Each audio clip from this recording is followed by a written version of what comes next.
Hello दोस्तों।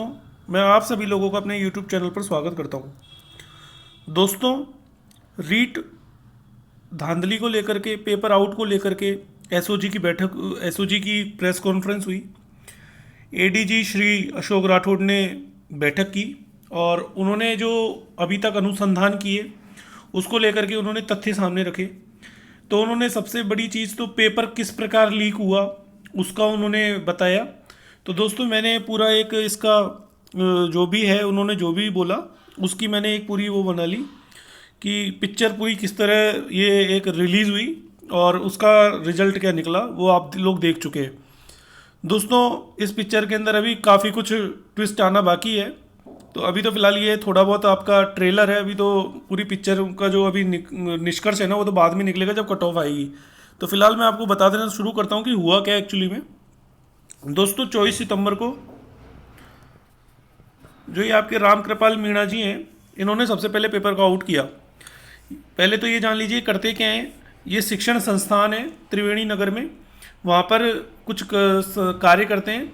तो इनको रीट क्या जो एग्ज़ाम था उसको लेकर के इनको एक संकुल में लगाया गया था कार्य के लिए, ताकि मतलब संभालने के लिए। तो इन्होंने बहुत अच्छे से संभाला और 24 सितंबर को रात को 8 बजे इन्होंने एक पेपर निकाल लिया। ठीक है, चुरा लिया जो भी वो लिफाफे आए थे।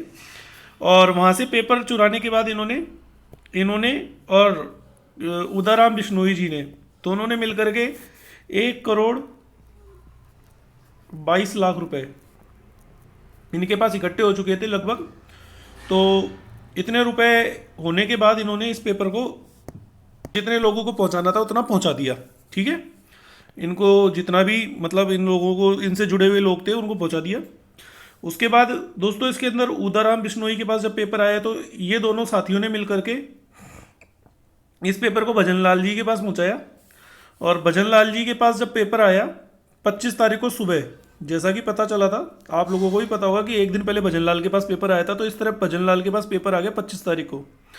और भजन लाल के पास जब पेपर आया तो इसने गंगापुर सिटी के अंदर, तो इसने जो भी किया आपको पता है, प्रिंटर लगा के छाप दिया, मतलब वहाँ पे पेपर बंटवाए थे, जो भी था वो सारा प्रकरण आपके सामने है। तो भजन लाल के पास पेपर आया, इसको जो करना था, जितने लोगों को देना था इसने दिया, इसने चीटिंग कराई। और उसके बाद यहाँ से भजन लाल ने बत्ती लाल और बत्ती लाल से पृथ्वीराज मीणा, और इसके बाद वो जो भी पूरी गैंग थी जिसमें एक कांस्टेबल शामिल था और उन्होंने मतलब पूरा जो भी था, ये इस तरह पूरी लिस्ट चल रही है। तो दोस्तों, आपको प्रकरण समझ में आ गया कि ये पूरा किस तरह हुआ। ठीक है, ये तो एसओजी ने पूरा अपना पहले एक इंट्रोडक्शन रखा कि भाई ये पूरा प्रकरण क्या था, कितने लोग इसमें जो भी थे, मतलब जड़ कहाँ से निकली थी, राम कृपाल मीणा से। ठीक है, ये पूरी पिक्चर सामने आ गई। इसके बाद देखिए दोस्तों, एक सेकंड। हाँ, इसके बाद देखिए आप कि उनसे जो प्रेस कॉन्फ्रेंस में सवाल पूछे गए वो क्या क्या पूछे गए थे। एक सेकंड, कि पेपर कितने लोगों की अभी तक गिरफ्तारी हुई है। तो दोस्तों, उन्होंने बताया अभी तक 35 लोगों की गिरफ्तारी हो चुकी है। ठीक है, पेपर कितने स्थानों पर पहुंचा था, तो उन्होंने बताया लगभग 7 स्थानों पर पहुंचा था। ठीक है दोस्तों, इसके बाद उनसे पूछा गया कि आपकी आगे की रणनीति किस प्रकार की रहेगी। तो उन्होंने ये कहा कि लाभान्वित लोगों को पकड़ना, पहला तो जिन जिन जिन लोगों को इनसे लाभ हुआ है पेपर से उनको पकड़ना है। ठीक है, इसके अलावा उन्होंने एसओजी ने ये कहा, एक सेकंड, लाभान्वित लोगों को पकड़ना पहला उनका काम है। उसके बाद उन्होंने ये कहा कि देखो, आपके ये दो प्रश्नों के आंसर और तीसरे का आंसर मैं दे रहा हूँ कि एक तो लाभान्वित लोगों को पकड़ना, उसके अलावा जितने भी लोग इस कांड के अंदर सम्मिलित थे, मतलब बच्चों को लाभ हुआ है, उनको डिस्क्वालीफाइड करना, लाभान्वित लोगों को डिस्क्वालीफाइड करना। ठीक है, तो इसकी बात हुई है। दूसरी, फिर इनसे पूछा गया कि मास्टरमाइंड का बैकग्राउंड क्या है। मास्टरमाइंड कौन था, आपको पता है, राम कृपाल मीणा। तो इसका जो बैकग्राउंड था वो बता दिया है कि शिक्षण संस्थान में ये, इसका शिक्षण संस्थान है जो भी है, ठीक है, उससे रिलेटेड ये वर्क करता है। ठीक है, इसके बाद कितने लोगों तक पेपर पहुंचा है। तो दोस्तों, अभी तक 35 लोगों की गिरफ्तारी हो चुकी है, एसओजी ने ये कहा। और उन्होंने ये कहा कि अभी तक ये उन्होंने ये कहा कि ये तो हम नहीं बता सकते कितने लोगों तक पहुंचा है, लेकिन उन्होंने ये कहा कि वृहद स्तर पर आउट नहीं हुआ, वृहद स्तर पर नहीं पहुंचा है। ठीक है दोस्तों, ये तो थी एसओजी की कहानी, रीड पेपर की कहानी, एसओजी की जुबानी। ठीक है, ये तो पूरी उन्होंने कहा। अब एक सेकंड दोस्तों, पूरी पिक्चर एक बार अपने भी क्लियर कर लेते हैं, ये सारी जो भी है। एक सेकंड रुकिए आप लोग। हाँ, तो अब एक सेकंड और देख लेते हैं जो भी है, ताकि आपको अच्छे से समझा देंगे पूरी बात, एक एक बात।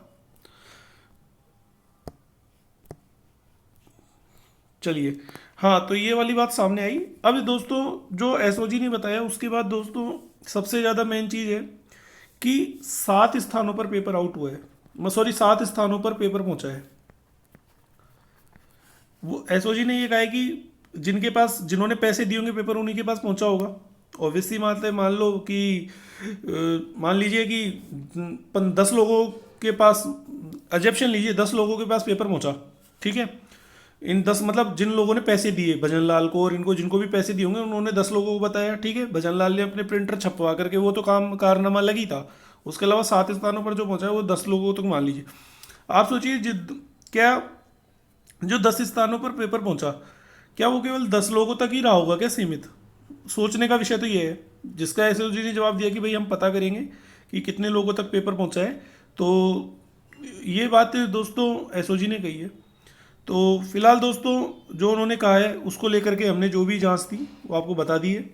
बाकी जो भी कोई और तथ्य सामने आएंगे तो उसको लेकर के हम आपको बताएंगे कि आगे क्या करना है, कि जो भी बात होगी।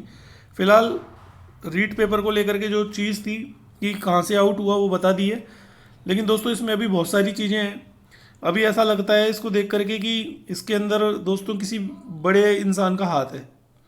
हो सकता है, अभी तो कुछ कह नहीं सकते दोस्तों, मैं इल्ज़ाम नहीं लगा रहा हूँ किसी के ऊपर, लेकिन ऐसा लग रहा है कि इसके अंदर बहुत कुछ है। अब देखो सरकार और एसओजी मिलकर के क्या कड़क डिसीजन लेती है ताकि बच्चों का नुकसान नहीं हो। तो दोस्तों 2 तरीके हैं। मैंने एक पोल करवाया था तो बहुत सारे बच्चे कह रहे हैं कि वैकेंसी इंक्रीज कर दी जाए तो सारी समस्याओं का सॉल्यूशन हो जाएगा। बच्चे कह रहे हैं कि वैकेंसी इंक्रीज कर दें, वीएस वैकेंसी इंक्रीज, तो समस्याओं का सॉल्यूशन हो जाएगा। दोस्तों मुझे नहीं लगता इससे समस्या का सॉल्यूशन होगा, क्योंकि वैकेंसी इंक्रीज करना कोई सॉल्यूशन नहीं है इस चीज़ का। क्योंकि पता नहीं कितने लोगों तक आउट हुआ है आप जितने, क्योंकि एक बार पेपर पहुंचने के बाद दोस्तों आपको क्या पता कि कितने लोगों के नंबर आ रहे होंगे, क्योंकि कोई बताएगा थोड़ी ना, वो तो कट ऑफ आई जब पता चलेगा कितने लोगों के नंबर आ रहे हैं। तो ये वाली सारी चीज़ें जो सामने आई है इसको लेकर के अभी फ़िलहाल इस वीडियो में इतना ही। और कोई भी जानकारी होगी तो आपको इस चैनल पर ज़रूर दी जाएगी। धन्यवाद।